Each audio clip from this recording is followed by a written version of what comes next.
Welcome back to my channel. Bisayan ako si Buwana. Ngayon, ito yung ipapakita ko sa inyo, yung kangkong namin. Kagagaling lang namin ng exercise ni Happy sa labas since hindi siya mainit. Kasi gabi na, di ba? 10 o'clock na ng gabi. So, ano na lang, nag-harvest na lang din ako sa namin sa kangkong. Yung kangkong namin, once a week namin kinukunan. Pinag-harvest. Yan, ito yun. Ang dami. So, ang kasabihan na, nagsasabi na, kapag may tinanim, may aanihin.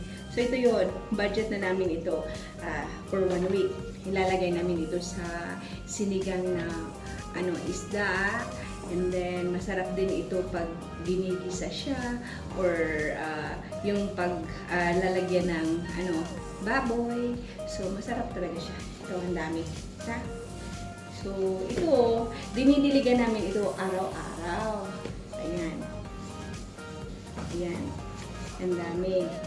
So, kahit maliit lang yung namin, garden namin, yung sa gilid lang talaga ng bahay. Actually, daanan na yan ng mga tao. Kaya, palagi may nangunguha doon.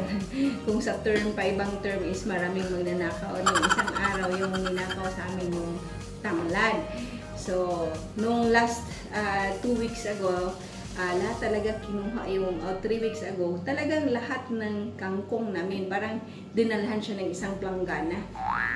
So ngayon, inunahan ko na yung mga, hindi ko alam kung sino yun, but for sure, Filipino talaga. Kasi Filipino lang naman ako makain ng ganito, yung talbos na kamote, yung kangkong, mga ganyan. So, at saka, one time kasi may nahuhuli kami, Filipina din. So, ayan, I'm sure the Filipino din yung iba na kaya inunahan na namin. Okay lang din yun kasi, di ba, crisis ngayon. At least makakain sila. Pero, huwag naman ubusin sana. Ayan, ito na. Ang dami. So, linisan ko na lang ito pagkatapos ilagay na sa ref. Ayan. See you in my next vlog.